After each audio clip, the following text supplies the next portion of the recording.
Welcome to some Kess Twin Mage. As far as opening hand goes, yeah, we'll keep on this one. We have Felwar Stone, and then 2 lands. A little clunky, but I like it. You know, we have Dak Faden to start working towards that too. Get that card draw going, and Cruel Tutor. I like it. We'll keep ourselves open as far as what we're going to go for. But yes, welcome to some Kess Twin Mage. It's been a while since I've played Kess, and let's go and get down Woodfoot Hills, and then anything else. I think we're going to pass turn to our opponent. We're playing Kess, Dissident Mage, flying. During each of one of your turns, you may cast a instant searching card from your graveyard. If you cast a card this way, it'd be if a card cast this way, put it in your graveyard, exile instead. Sorry, I started thinking about a comment that somebody left where I was mispronouncing something, and it just made me laugh. All right, let's go ahead and they weren't mean or anything. It's just like I was just saying something wrong. They're like, hey, yo, dude, you're saying this wrong. Let's see. What do we go for? Probably Devil Blue at this point. Yeah, let's go and grab a Steam Vents. Have that come into play tap. Not going to pay 2 life. Have a little bit heavier blue-red hand, which is not too bad. It's always kind of fun to have that sort of hand. Let's go and get down Mana Conflict. Let's go ahead and go for Felwar Stone. Keep our fingers crossed. Our opponent doesn't have a counter spell. I've got him crossed right now. There we go. Felwar Stone's good to go. And then our opponent is on color, so it's actually pretty good for us with that Felwar Stone. We're playing against Prime Speaker Zegana. Whenever Prime Speaker Zegana enters the battlefield, with X plus 1 counters on it, where X is the number of, or X is the greatest power among creatures you control. Then, whenever Prime Speaker enters the battlefield, draw cards equal to its power. I'm drawn to Dimir Signet. Do we want to go for Dak Faden while our opponent shields down? Yeah, I think that sounds good. I want to get some good card filtering going. Let's go Felwar Stone. Let's go red and then 1 off Mana Confluence. See if we can't dig into a land, start making some of our land drops for the turn. That'd be really nice. Let's go for +1. And then also Dak Faden. I like to draw cards, I always forget. Dak Faden has that -2 ability, gain control of target artifact. All right, let's go and discard 2 cards. I'm definitely going to get rid of Cruel Ultimatum. That's a lot of fun if we have the mana, but unfortunately we just don't have it now. But with Kess, you know, keeps our graveyard online pretty much. Let's go and get rid of I guess Dark Petition. Yeah, that's fine. We actually got a pretty good hand in, you know, if we get to 6 mana with Torrential Gerhulk, we're looking at Cruel Ultimatum, which would actually work out for us. We can kind of depending on what our opponent's build is. You know, I've seen a few different builds of Prime Speaker to where it's, you know, a lot of little creatures on the battlefield or just kind of seem like good stuff. So we'll just kind of randomly see what's going on with our opponent. All right. Opponent's going to gain 1 life. They're adding that 3 mana. They're going to go for Chasm Skulker. All right. And then, yeah, whenever you draw a card. So that, at this point right now, it's not too bad. It is sitting at a 1/1. It'll become a 2/2, and it'll start kind of going from there. Let's go to get down Scalding Tarn. And if we want to go for a tempo play, we can simply just bounce Chasm Skulker back with Jace, and I think I like that a lot. Let's go to crack Scalding Tarn. Let's go and grab a black-blue source off of that. Let's grab that Underground Sea. Let's go for Jace. That's going to be blue, blue, 1 white off of that. Sorry, I meant to mute the mic on that one. Didn't mean to cough into that. Let's go for Jace the Mind Sculptor. Let's go and bounce, return target creature to its owner's hand. That's going to allow us basically to kind of force our opponent to get some stuff going. Let's go and plus up on Dak Faden, and then Captain of the Mist, and then Island. Actually, we're going to hold on to Captain of the Mist for sure. Let's do this. So let's go ahead and let's get rid of Secrets of the Dead. And I guess, man, we've actually got a pretty good hand with the Locust God. We hit the lane drop. Let's go and get rid of Dimir Signet. I'm okay with that. I kind of like everything else in the hand. One thing that I haven't explained about Kess is this is a combo deck. One of the combos that we do go for is going to be the twin combo. It's going to be stuff like Captain of the Mist, Pestermite, Deceiver Exarch, stuff that enters the battlefield and they untap. So once you put that onto a creature, you start untapping those creatures, make a copy of them. Basically, you can make infinite creatures, essentially what it boils down to.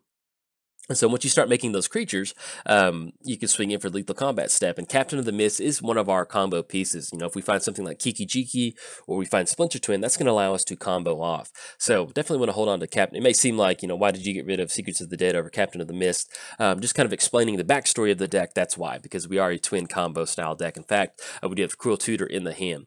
Now, the way I approach combos in Commander is this, you know, kind of break glass in case of emergency. That's pretty much what we're going for. So, all right, rip into Cyclonic Rift.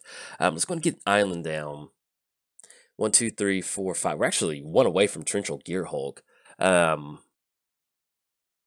Let's do this. So let's go ahead and go for. Let's plus up on Dak Faden. We're going to draw 2, discard 2. I like to keep a lot of this in the hand, but I definitely like the Torrential Gearhulk. And then, did we make the land drop for the turn? We did play an island. Okay, so Temple of the Malice isn't that good, and we also have Go for the Throat. Let's do this. Let's go and get rid of decisions. Let's go and get rid of Temple of Malice, And then let's go ahead and get rid of, I guess, the Locust God. Yeah, let's go and get rid of the Locust God. We're okay with that at this point. Let's go ahead and plus up on Jace, draw 3 cards and put a couple back. I want to get an untapped land. That way we're online for Cruel Ultimatum with Torrential Gearhulk. And excuse me, Cruel Ultimatum is a sorcery, and Gearhulk is a instant. So that's not going to work as planned. All right, let's go ahead and put 2 cards back on top. Let's go ahead and put the let's go put Keranos back on top, and we'll go, since we did rip into Pestermite. I kind of like that. We can tap or untap target permanent. Let's go and put Captain of the Mist back on top. Let's go and go for Cruel Tutor. Let's go and tutor up one of our combo pieces. I kind of like having it in the hand, and then we'll see exactly what we want to go for. All right, so we're going to shuffle our library up. We did put those 2 cards back. Let's go and grab, where are you, Splinter Twin? There we go. Scrap Splinter Twin. That's going to go on top of our library. Anything else, we're going to go and pass the turn to our opponent. Now, depending on which Planeswalker our opponent swings in at, maybe it's Chasm Skulker or Elvish Visionary, we do have Cyclonic Rift for 2, so we can send that back to the hand. Whatever creature they're swinging in. Let's say we want to go for a Dak Faden ultimate, gaining control of some of those creatures. And I think, if I'm correct, get an emblem, whenever you cast a spell that targets, gain control of those permanents. All right. I think if you go for the throat on something like that, I think that would still work. I'm not entirely sure, but we'll see. All right, opponent's going to get down Rise of Flourishing. We still have Arcane Denial, too, as a counter spell to kind of stop whatever's coming down. Our opponent is a little bit... Ooh, yeah. Definitely. Well, yeah, we're going for Arcane Denial on that one. Ooh, we want that on the battlefield. Get out of here. Consecrated Sphinx, so we're going to make sure that stays in the graveyard. Opponent will be able to draw 2 cards. We're going to bump up Chasm Skulker, and we'll be able to draw into a card too. We'll draw into that Splinter Twin. That's going to put us in at 3 mana, so what we can do is simply just tap out for Pestermite, and then keep our fingers crossed that it's going to be good on that one. Alright, opponent's going to be swinging in for 4. We got Elvish Visionary swinging in at Jace. At Dak, and then Chasm Skulker swinging in at Jace. That's fine. One thing that we can do is, if that As for Told getting a little bit bigger, we can just kind of have a turn where we send a lot of that stuff back to our opponent's hands. Okay, so we're going to get those +1 counters on Chasm Skulker. And also another thing that we can do is with Go for the Throat, is that we can go for the throat on a Chasm Skulker in response to whoever they're swinging in at. All right, we're going to draw an additional card. It's going to be 1, 2, 3, 4, 5. Draw into Toxic Deluge. We can actually do a pretty good cleanup with Go for the Throat followed by Toxic. Let's go for this. Let's go for Dak Faden. Target player draws 2 cards, discard 2 cards. Draw to Bloodstained Mire and Read the Bones. So we're going to get rid of Read the Bones and then get rid of Vault at this point. Let's get down Bloodstained Mire. I guess technically if we want to go for that line of play, we can. Yeah, I think I like that. Let's go for the Throat on Chasm Skulker.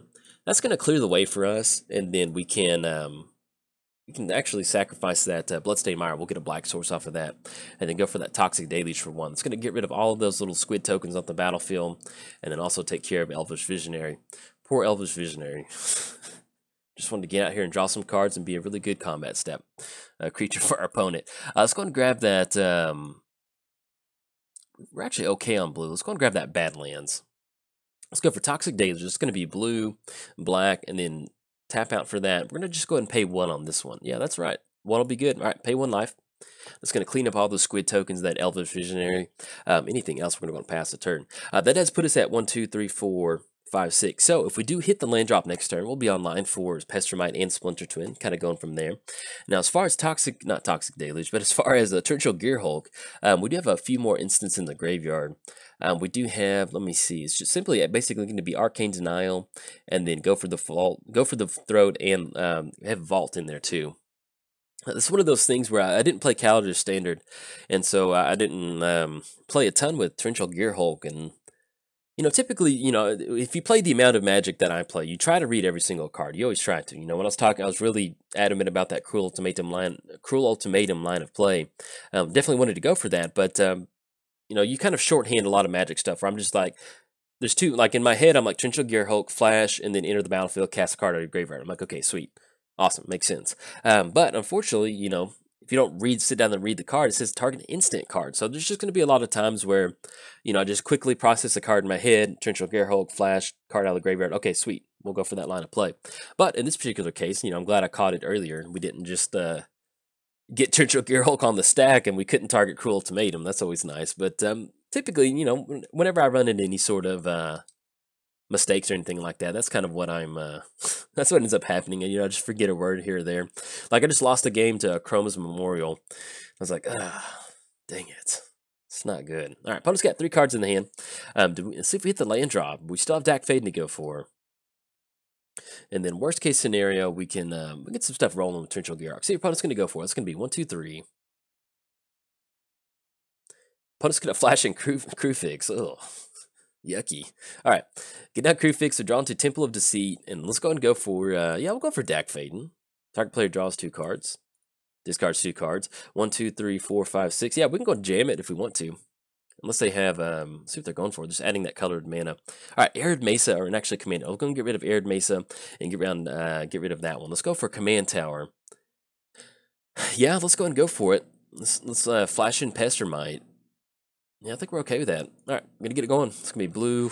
And at this point, we don't really, crew fix, profit of crew fix. That's a whole little motley crew out there. Let's go and flash in Pestermite. We're going to tap target permanent. See, if they've got a counter spell, they've got it. Let's go ahead and tap down Prophet of Crew Fix, why not? Tap that down. Let's go and throw Splinter Twin on here, and then go from there. Yes, we're going to use that ability. And go for Splinter Twin on Pestermite. And I guess technically we could have used Pestermite's ability earlier, maybe a couple turns earlier, to untap a land and have enough mana for Pestermite. Sometimes I always forget about using the untap ability in a land manner to get that going. All right. So what we're going to do is...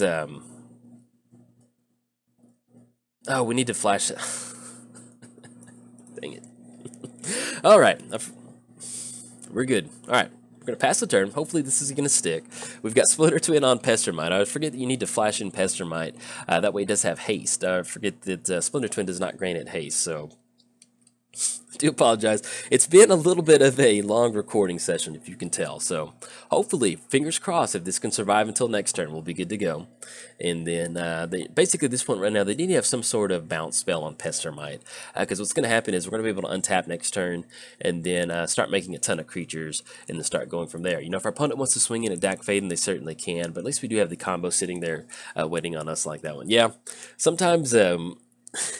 like, this is probably my 5th or 6th game I've gone to record, and it's just... I think one of the biggest... y'all always see a, video, hopefully a 15 to 20-minute video, or longer if possible.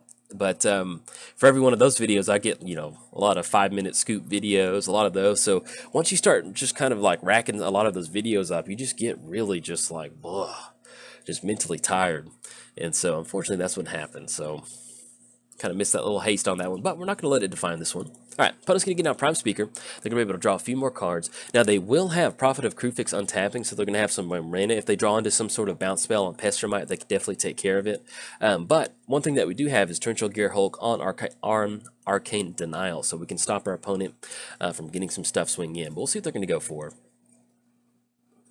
Opponent's going to go for, all right, number of cards in your hand. Okay, it's going to be 6/6. This is a Voice of Zendikar. At this point right now, we are sitting at 19. We're looking at about 6, 7 coming across, which is going to put us down to 12. They can go for the -2 on this if they wanted to get a few +1 counters on some of these creatures. But at this point right now, we're just simply going to go for Splinter Twin next turn. And then keep our fingers crossed that the Torrential Gearhulk is good on Arcane Denial. Now, if it's not, we still have Cyclonic Rift if we can survive another turn past that. But let's see. All right, opponent's going to have Prophet of Crew Fix swinging in a Dak Faden. That's fine. Go for it. Or not. Crew Fix. All right, there we go. Yeah, that's fine. All right, so we have Crew Fix swinging in a Dak Faden with his red gloves to knock him down to 3. And then we're going to start going for the combo to see if it's good or not. Like I said, if they have some sort of bounce spell, that would about be enough for... Or if they have a fog effect, which would just be kind of wild if they had a fog effect. All right, we're going to draw an additional card. That player draws an additional card. We're going to go for Pestermite and then start going from there. Let's do it. All right. So we're going to create a copy of Pestermite if you don't know this combo. Create a copy of it, and what's ended up happening is that creature enters the battlefield and it says untap target permanent. And so we can untap the enchanted Pestermite. Untap that, make another copy, and basically you just kind of rinse and repeat and you make a ton of creatures. So at this point right now, we would need to make about 40 creatures. So, all right, opponent's going to flash in Dictator Crew Fix. Okay. We're going to get a copy of Pestermite, and if our opponent's going to, we'll see what else our opponent's got out there, but if we have to start clicking a bunch of stuff to get these Pestermites going, I'm probably just going to speed the video up. Okay, so let's go and go to combat. We've got 20 of these creatures made. All these cards are going to be attacking our opponent. Okay, so we've got 20 Pester Mites swinging at our opponent. We're going to let that go through. They do have at least 3 mana up at this point right now, so if they've got a counterspell, we can still flash in Torrential Gearhulk to counter that one. We do have to watch out for As Foretold. They do have As Foretold ticked up to 5, so there's something that they could do off of that. None of their creatures have reach, so this should be lethal coming across. We'll see what our opponent has, though. Okay, there we go. Put our opponent down to -9 with all those Pester Mites. But yeah, typically I normally don't do combo in Commander, but in different decks like this, you can see where we're about to sound the Simic alarms really bad. We have Crewfix out there, Prophet of Crewfix and Voral, which is everybody's favorite, Simic spread on this one. So sometimes you got to close it out, and it feels kind of good to play combo every once in a while. It's nice to kind of have different decks in your rotation. But yes, sorry about a little bit of that sloppy play, but it's just mainly due to fatigue, but that happens. That's basically what Magic is. When you go to a tournament, you're going to be running into fatigue and different stuff like that, and it's what you do in response to that fatigue and those mistakes that makes the difference. So hopefully you enjoyed the video. If you did, like and subscribe. Thanks. Bye.